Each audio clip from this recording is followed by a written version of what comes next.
Hi everyone. So I recently did a 61 horror movies challenge or 61 days of horror movies challenge um, from September 1st until Halloween is 61 days. So this challenge challenges you to watch one horror movie per day, which of course you don't have to do one a day. You can do two one day and skip the next day. May I introduce Egypt? It's my roommate's mom's cat. Um, really, sir? I'm gonna need you to go somewhere else. Okay, so yeah, I did not watch one movie a day. And I sort of didn't complete this challenge, but I sort of did. Because so how it's lined up is it gives you 61 different categories to fill, and there were a couple categories that I did not end up filling, but I did watch enough movies to make it 61 movies. If you don't understand what I'm trying to say, I'll get into it later. So basically, what I'm gonna do, I'm just gonna go through the list, tell you the categories, what movie I watched for each category, and what I thought about the movie. I'm not really gonna go into like the plot of the movie or anything because that will take way too long. And if you're curious about it, you can easily just Google it and see what the movie's about. So, without further ado, first movie, witch film. I watched The Love Witch from 2016 and I watched that on Shudder. So this one, I'm a little divided on how I feel about it. I think overall I did like it. Um, it just wasn't exactly what I was expecting. I didn't know exactly what it was about before I went into it. So just from like seeing gifs and pictures and things, I just had like a image of what I thought it was going to be, and it wasn't quite that. But overall, I liked it. Um, Before I, like, when it came out and I was seeing GIFs on, like, Tumblr and stuff, and of course you're thinking, looking at me, of course she's on Tumblr. Um, but I saw GIFs and I definitely thought that it was a movie from, like, the 70s. Just they got that whole aesthetic down perfectly. Like, it's a beautiful movie. Like, the colors and just the aesthetic of it and everything is amazing. Um, One thing I didn't like, and this might just be a WLW thing, is that I felt there were so many opportunities for them to take it in a sapphic direction and they didn't. But overall, I liked it. Not a perfect movie, but I'd probably watch it again at some point. Next category, vampire film. I watched The Shed from 2019. I also watched that on Shudder. Um, Kind of a similar thing in that I expected one thing and it wasn't quite what I expected. There were some things that I didn't like about it. I felt that it wasn't necessarily slow, but I felt like there were parts that they could have easily taken out and it still like would have been a very coherent and fluid movie. There were some things that were just absolutely not needed and it kind of dragged it out and it wasn't even a long movie. um Too many dream sequences, where it's like pretending like this has actually happened and then the characters like wakes up in bed and it's like then what was the point of that scene? So yeah, there were some things that I didn't really like, but there was also a lot that they did good.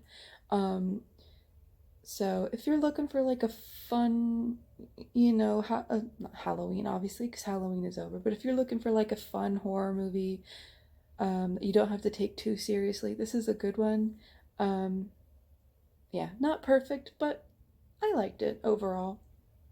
Um, Number three, zombie film. I watched Return of the Living Dead from 1985 on Shudder, and I loved this one. It was so goofy. This one is like a horror comedy, so it definitely like had some horrific elements. Some of the zombies were pretty creepy, and it had a very bleak ending. Um, but it was also very goofy and had some funny moments as well. I really liked this one. I love campy 80s horror movies, so this one was very much up my alley. I quite liked that one. I'll have to check out the sequel at some point. Number four, Devil Film. I watched The Devil's Doorway from 2018 on Hulu. So this one was a found footage movie, and any horror fans will tell you that those are always a shot in the dark. This one, um, I liked this one. It was like a, well, obviously if it's dealing with the devil, it has some religious horror aspects, but I liked this one that it was the main characters were priests, especially like the main one who was kind of dealing with him not exactly believing in God, even though he's a priest, and him investigating this miracle that he doesn't believe is actually a miracle, and wondering if this women's shelter that they're at might be haunted, and if this girl is possessed, and all this kind of stuff. It was very interesting. It was a little bit of a slow burn, which some people can take or leave if they're done well. I really like them, and this one wasn't perfect, but I liked it. I probably wouldn't watch it again if we're being honest, but I enjoyed it for what it was. Next, we have Werewolf Film, and I watched Ginger Snaps from 2000 on Shudder. Um, this one is kind of an iconic teen scream horror movie. Um, Definitely one of the, underrated ones, I guess you can say. But I finally watched it and I loved it. I loved this one. It had the 90s slash early 2000s aesthetic that I love. Angsty, goth, emo teen girls uh, dealing with one of them turning into a werewolf. They're obsessed with death, but like, that's not how they want to go out, you know? I really liked this one. I would definitely watch it. I might even add it to my yearly rotation sort of thing. Um, Liked this one a lot. If you enjoy like quirky teen movies, early 2000s horror movies, edgy teenage girl characters, definitely check this one out if you haven't seen it before. Number six, we have Slasher. I watched The Ranger from 2018 on Shudder. This was just like a random pick that my friend put on, and we literally knew nothing about it before going into it. We just turned on something random, and it ended up being really good. It keeps you guessing the entire time. We had no idea what exactly was going on with like the little flashback thing it starts off with, and then the main characters going into the woods, and we're like, so how does this girl know the ranger? Like, what did he do to her? What did she do?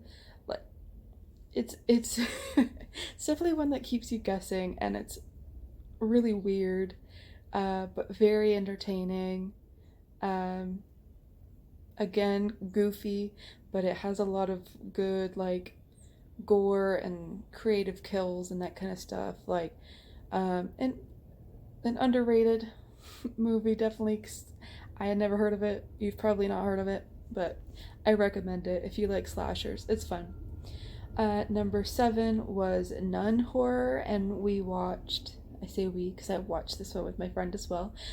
We watched A Nun's Curse from 2016 on Amazon Prime, and this movie was horrible. But like, it's one of those like low budget, like trashy horror movies that like you go into it already knowing that it's gonna be bad. Um, and it had Felissa Rose in it. She is my queen of horrible horror movies. But she played Angela in Sleepaway Camp, which is like my favorite horror series. Um, but yeah, so if you like bad horror movies, definitely check this one out. Me and my friend were just like making fun of it the entire time. It is the perfect kind of movie for that sort of thing. Like if you want to watch something with friends and just like laugh at it the whole time. This is definitely a good pick for that. Um, and then the next one, appropriately, is in that same vein. Me and my friend watched it the same day. Um, it's the doll horror category, and we watched Robert from 2015, also on Amazon Prime. The, this one is about Robert the doll, and they did the exact same thing that they did with Annabelle, where, you know, in real life, Annabelle the doll was just a Raggedy Ann doll, and in the movie they turned her into this creepazoid. They did the same thing with Robert. So Robert the doll is just this little cloth sailor doll, and in the movie he is like the creepiest looking thing. And this one I would say isn't quite as entertaining as A Nun's Curse, but it's still pretty entertaining. If and it has two sequels. I don't know how they managed that. Well, like how and why and when and for whom they made a trilogy of these movies, but I have not watched the second two. I can just speak for the first one. If you're looking for a dumb, bad horror movie to make fun of, you could check out Robert. Number 9 is tech horror. I watched Fear.com from 2002 on Amazon Prime. This movie, if you cannot tell from the title, is about like this spooky website that people are dying, and the only similarity is that they visited this website 48 hours before their death. And it has such low ratings. If you look it up, IMDb, Rotten Tomatoes, Google, whatever, low ratings. But I actually really liked this one. I thought, like, it is a little goofy, but it has a charm to it that I really enjoyed. Sorry, I'm looking at my makeup. um, it has like the early 2000s, like internet anxiety. Because I can't think of the word I'm looking for. But it has, you know, just everyone in the early 2000s was just like scared of the internet. And it's like, what if there's a website that killed you? So it's definitely goofy, but I really liked it. It kind of keeps you guessing.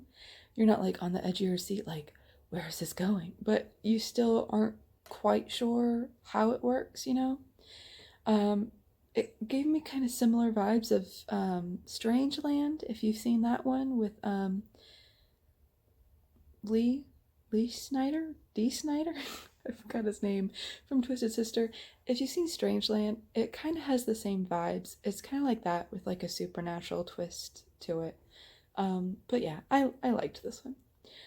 Number 10, insect horror. I watched Phenomena from 1985 on Shudder. I wasn't a huge fan of this one. Like, it wasn't horrible, um, but I don't know. It was just kind of slow, a little stilted, um, and I. It was made by Dario Argento, who is a Italian filmmaker, and I believe it was also filmed in Italy. And there were several parts with the dialogue where I feel like it had a similar thing as Troll 2, where maybe the script was originally written in Italian and it was badly translated into English, because there were parts where the dialogue was very sort of awkward and chunky, and like conversation didn't flow very well, and that kind of pulled me out of the movie, you know. Um, it was kind of distracting. But overall, it wasn't a terrible movie, but I definitely wouldn't watch it again. I actually chose that one for insect horror because I have a phobia of cockroaches, which kind of translates into a lot of kinds of bugs. So I didn't want to watch something that was like outright insect horror, like bugs crawling all over people. I can't really watch that kind of stuff. So I went for this one instead, and it didn't wow me. If you're a fan of Dario Argento, you might love it, but it wasn't for me. Next up, number 11 was a horror musical. The first one on the list that I have already seen. I watched Stage Fright from 2014 on the Roku channel. I love this movie. It's a horror comedy slasher musical. Already I'm done for. I'm in. um it's goofy. I keep saying goofy, but it's very campy. Um no pun intended, because it takes place at a summer camp. But it just covers like just like the whole aesthetic of it, the musical theater kids with the like slasher, the metal killer. Love the metal killer, so underrated. um it's just like, hate all of you, you all suck, musical theater kids, like I'm killing you. I don't know what's wrong with me right now. But yeah, I love this one. Very, very underrated horror musical. If you like horror musicals or just musicals in general, check this one out. It deserves more attention, I think. Like, is it like a 10 out of 10 movie? No, but I like it. It's a lot of fun. I love the music. Great. Next up, number 12, we have clown horror. I watched Killer Clowns from Outer Space from 1988 on Netflix. This is another one I've already seen before, but I mean, can you really watch Killer Clowns from Outer Space too many times? No, no, you can't. It's very silly, very fun, very campy. Like I said, I love campy. This is my second time watching it. I would watch it again. If you like clowns, if you like aliens, if you like slashers, if you like campy 80s movies, I would definitely recommend this one. And like I said, it's on Netflix. Check it out. It's fun. Next, we have Lovecraftian. And appropriately enough, I watched Color Out of Space from 2019 on Shudder, and I loved this movie. This is an adaptation of an H.P. Lovecraft story of the same name. I have not read the story, but I definitely plan to. So I can't say like how accurate it was. It was an adaptation to the story, I can't say, but I can say that the movie was really good. I thought the acting was well done, the story was great, the characters were good, some choice body horror, the colors, the aesthetic, the cinematography, the existential dread. I thought it was very well done. And yes, Nicolas Cage is in it. Yes, he is very campy and over the top, but it works for the character. Very good. Definitely recommend this one if you're into Lovecraftian, if you're into aliens. Definitely check this one out. Next up, number 14, we have Haunted House Movie, and I watched Girl on the Third Floor from 2019 on Netflix. This one is super weird, but in a good way. Usually, if I say something is weird, it's a compliment. I like weird stuff. But so this one, like, It is a haunted house movie, but it is not your typical haunted house movie. I I can't say too much about it without giving anything away because this is the kind of thing that you want to go into without knowing much. But when a guy is trying to renovate his house and goop starts oozing out of the outlet and the house is like moaning and making noise and there's like black gunk coming out of the wall and like this random woman showing up trying to seduce him. Yeah, it's really weird and it goes in direction that I didn't really see coming. It was just very odd and I loved it. Yeah, I liked this one a lot. Next up, number 15, we have found footage. I watched Megan is Missing from 2011 on YouTube. So I remember this one coming out. Didn't think much of it. Just like, okay, okay. It's another found footage movie of this girl, getting kidnapped on the internet, whatever. But recently I saw people on TikTok saying they're doing that trend where, like, me loving horror and being desensitized to gore and all kinds of scary things, and then, like, the end of Megan is Missing is, like, the one thing that scares them. So I'm like, I want to see what this is.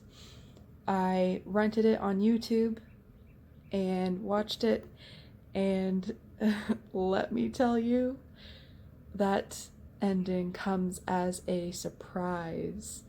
At about the like 50-55 minute mark, somewhere around there, is where it takes a turn that you do not see coming, and it keeps like grabs you and like just yanks you until the end of the movie. It's very unexpected because up until that point, it's pretty slow. Acting's not great. Um, Nothing is really happening. You're like, okay, so like I get it. This girl is troubled. She's talking to this guy online. He's gonna kidnap her, but like, and then he does kidnap her, and it's like, all right, like get to the point. Like how is this gonna get scary? But then it does, and it comes completely out of left field. I do want to put a spoilery trigger warning. So, if you don't really have any triggers and you don't want to be spoiled, you can skip to this timestamp. I'll put it on the screen. But for those of you who need a trigger warning or would like to know what to expect, here it is. Sexual assault and rape.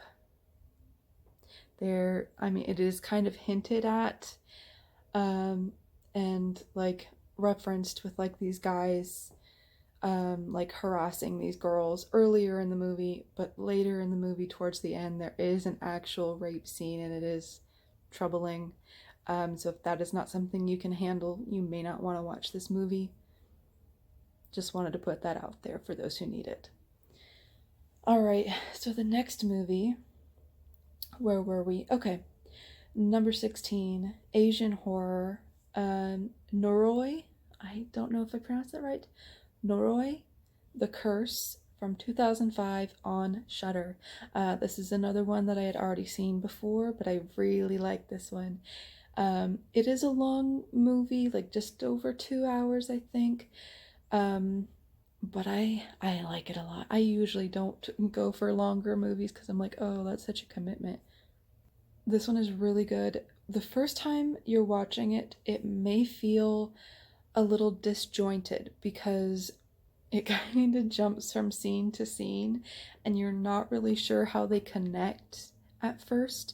But as it goes on, you start to see, like, you start to kind of figure it out, like, oh, okay, I see this is this and this is how this comes together. So it is a little confusing and it may because of that, it may feel like it drags on the first time you watch it. Um, but once you kind of figure it out, it makes more sense. You know what I'm trying to say? Um, but yeah, I really like this one. It has some creepy imagery. Those of you who hang out on the horror side of the internet may find something a little familiar, a creepy mask that I'll probably put up on the screen, because it has been used in like some cursed videos. If you watch this, you'll die, like that kind of thing. It has been used a lot, and every time I see it, I'm just like, that's from Noroi the Curse. But I definitely recommend this one if you like Asian horror. Um, it's definitely one to check out. I like this one a lot. Next up, number 17, Universal Monster. Another movie I have seen before, The Phantom of the Opera from 1923 on Amazon Prime. Um, I'm not big on silent movies, um, usually because when I'm watching things, I usually need something to do with my hands, and that usually is filled by playing games on my phone or coloring or doing something on my laptop. And those things are hard to do while watching a silent movie because you gotta keep looking at the TV, looking back. So, um, so I'm not big on silent movies, but I love The Phantom of the Opera, just the story in general. So I've watched, almost every film adaptation of it. And so obviously this one is required viewing. Um, so it's good. It's fun. If you're not into silent movies, then you can probably skip it. It's the same story as the book. But if you're a fan of the Phantom of the Opera, I feel like it's something you got to see at least once. So it's up to you. You can take it or leave it. I can take it or leave it. Next up is Giallo, I think is how you pronounce it. Giallo. Um, and I watched Knife Plus Heart from 2019 on Shudder. My opinion is kind of up in the air on this movie because it was a little slow. Um, and I feel like they could have kind of punched up like the horror aspect of it, but it is Giallo, which isn't always like super on the horror side of things. It's more thriller, drama, mystery sort of thing. But um, apart from that, the main character wasn't very likable. So it was kind of hard to feel any sympathy for her. But apart from those two things, I think I really liked this one. I was very curious about the killer and like his motives and everything, which you don't find out for sure until like the very end of the movie. But once you do, it's like I liked him a lot. And I feel like finding out who the killer was and like what his deal was made up for having to follow around this character that I didn't like the whole movie. Um so it's probably like a personal thing. If you're into Giallo movies, you might want to check this out. If you're into LGBT plus issues, you might want to check this one out as well. Um, just be prepared for a lot of naked men and fake sex scenes. But yeah, I liked this one. I might watch it again at some point. Um, Despite the issues I had with it, I liked more than I disliked. Next up, Revenge slash Torture. I watched Prevenge from 2016 on Shudder, and this one was so odd but so unique. And it was like, it definitely had some comedic elements and uh, whimsy to it, but it was also very dark and sad. Like this woman, like hearing the voice of her fetus telling her to kill these people, and I won't go into who or why or any of that stuff because you just need to um, watch it to figure that out. Um, but yeah, I liked it. It was very unique, and it had a lot of heart. It definitely had its own sort of it it marched to the beat of its own drum, that kind of thing. I liked it. Not your typical revenge movie. Next up, we have a Ghost Story, and I watched Winchester from 2018 on Netflix. Um, this wasn't a bad movie by any means, but the Winchester Mystery House is so fascinating to me, and the life of Sarah Winchester and her just as a person, she was a very interesting person as well. So when I heard they were making a movie of it, I was very excited. And then when I saw the preview, I was like, they just turned it into like your typical ghost story. um, so as a movie on its own, it's not bad. It's a fun, just ghost movie. It's not bad, but as a movie about Sarah Winchester and the Winchester house, it's a little disappointing because I feel like you could do so much with that story. Um, but as a movie on its own, it's not bad. It was entertaining. I enjoyed it. Um, just I hope at some point they can make a different movie about the Winchester house and it will be more interesting. Next up is sci-fi horror, and I watched Body Snatchers from 1993 on YouTube. So this is a remake of the original Invasion of the Body Snatchers, I believe. I have not seen the first one, so I can't say for sure. I can't compare them.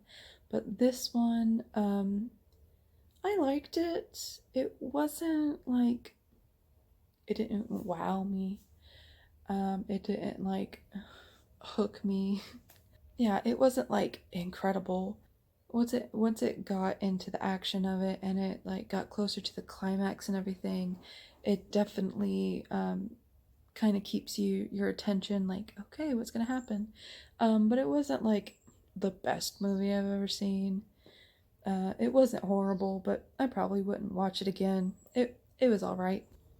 Next up, number 22 is Anthology, and I watched The Horror Network from 2015 on Amazon Prime. Um, I will start off by saying that I did like this movie. Some of the shorts have definitely stuck with me since I saw it. Um, they are definitely on the low budget side. Some of the effects, camera work, that kind of thing aren't the greatest, but I think they were well done for what they had.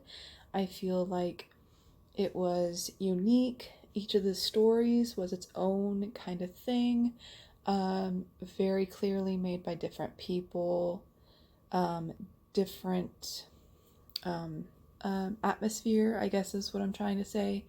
Um, yeah, all of them were very different and I liked them. It definitely wasn't like the best movie, but it was enjoyable for what it was, for sure. Some of the shorts definitely stuck with me. Next up, for creepy kid horror, I watched Alice, Sweet Alice from 1976 on Amazon Prime. I'll start off by saying, I'll be honest, um, I didn't finish this movie, but it wasn't because I didn't like it. Um, what I saw, I actually liked a lot. I just got really tired and I had to turn it off to go to sleep, and then I just didn't go back to it. I'm bad about doing that, but I do need to finish this one, but because I haven't, I can't say 100% how I feel about it, but what I saw, I liked a lot. Alice was actually really entertaining. She was a little creepy, a little. She was also kind of a little shit, but she was likable at the same time. And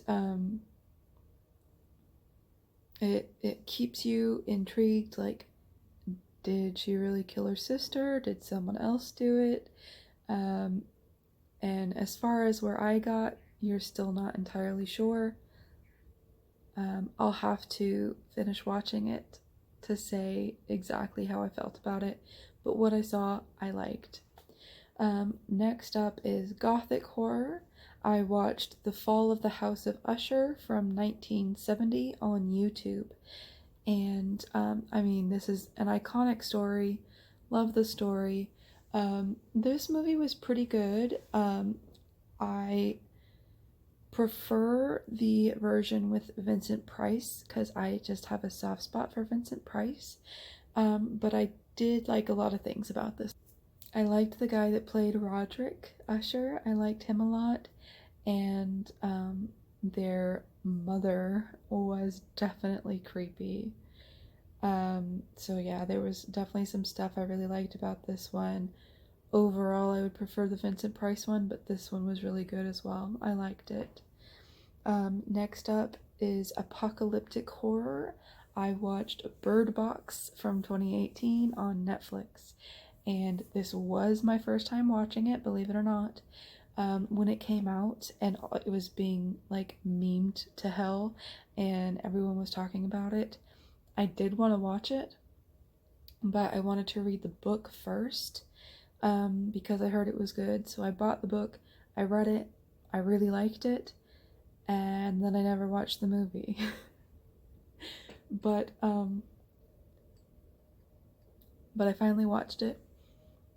I liked it a lot. I thought Sandra Bullock was amazing. But what else is new? Obviously, there were some scenes in the book that weren't in the movie, and vice versa, as usual with any book to movie adaptation. But overall, I thought they did a great job adapting the book into a movie. There were some things from the book that I wish they had included or expanded upon in the movie because there were some things that were missing that I don't want to go too in depth in if you haven't seen the movie or read the book, either one. Because I definitely recommend both of them. They're both very good, but I really liked Bird Box. It's very tense. It made me cry. It's good. If you have like, it was way overhyped. But if you haven't seen it and you think it sounds like something you would like, give it a shot. It's really good. The same with the book. Next up is alien horror, which I was not able to fill out. Of course, I did watch the movies on this list that had aliens in them, but they best fit into different categories, so my alien horror is left out. My poor little boy. Next up, number 27, based on a book, I watched In the Tall Grass from 2019 on Netflix.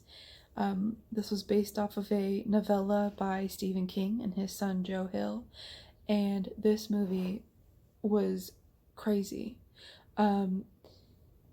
Like, all I knew was like the basic synopsis that it tells you on Netflix before I went into it. So I had no idea what to expect, which is the best way to watch movies like this. Just know like the tiny little basis before you go into it.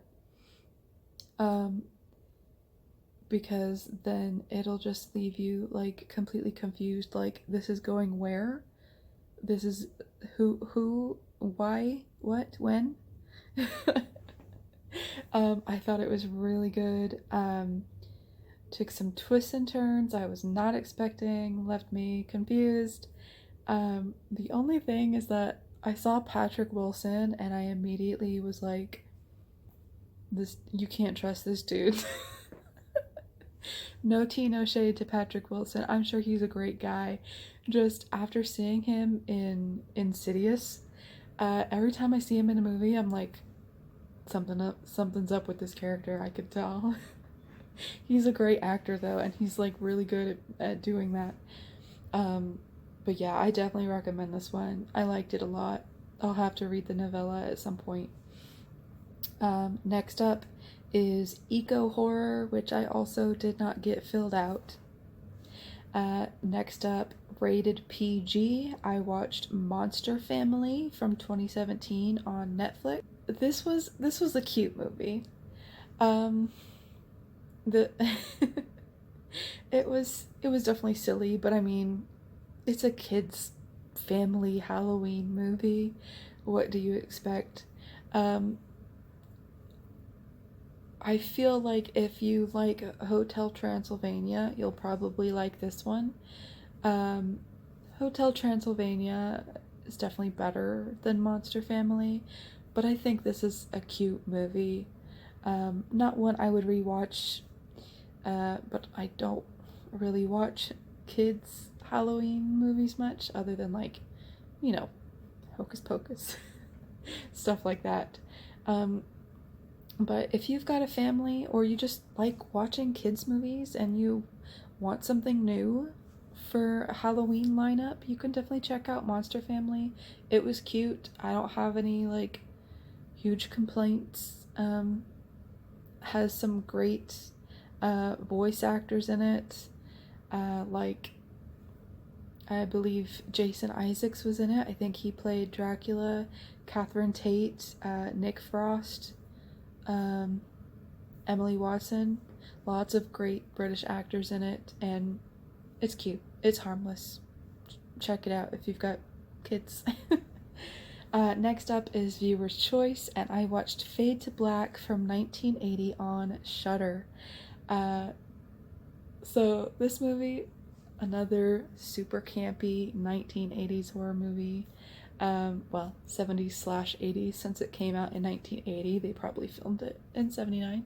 Anyway, um, this guy who is obsessed with movies, he sort of starts to unravel and starts killing people off, dressed as different movie characters.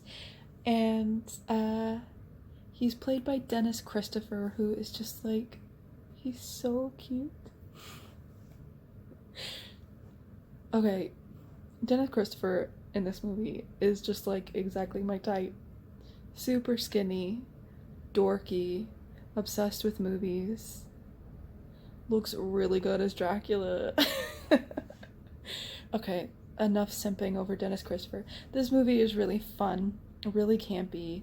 Um, a great slasher movie, honestly, and has an actress in it who looks exactly like Marilyn Monroe.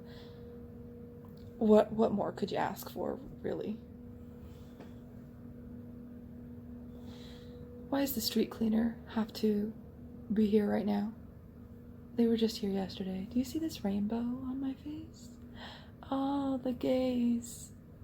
I'm gonna do one more and then I'll probably do the next half in a second video, because I know this is probably gonna be like 30 minutes long already. So next up, filmed in hometown, and I could not find any horror movies, any movies at all that were filmed in my hometown. So I just went for one that was filmed in North Carolina. This movie was filmed in Greensboro. The Disappointments Room from 2016 on Hulu. And this one wasn't good, guys. Like, it could have been good, because like the premise was interesting, but it was just predictable, and like the acting was good, the story was fine, like the cinematography and like everything technical about it was good. Like it looked great. It was put together well. It just fell flat. It just wasn't interesting. It was predictable. It wasn't scary. Um one scene had a very upsetting dog attack, which is triggering for me, which you'll understand if you saw my dog attack video. So that scene was very upsetting. But otherwise, it was just a very unremarkable movie. It just wasn't interesting. If you want to put something on just to have something on in the background that won't grab your attention, go for this one. If you're looking for something interesting that will actually, keep you hooked, this probably ain't it. It just wasn't great. Not to end on a bummer, but I'm probably going to end this video here, and I'll do the rest at another time. Thank you so much for watching. I hope you found some recommendations or some movies to skip. But I hope you all are doing well. I hope you have a great day. Leave a like if you enjoyed. I'll see you later. Bye.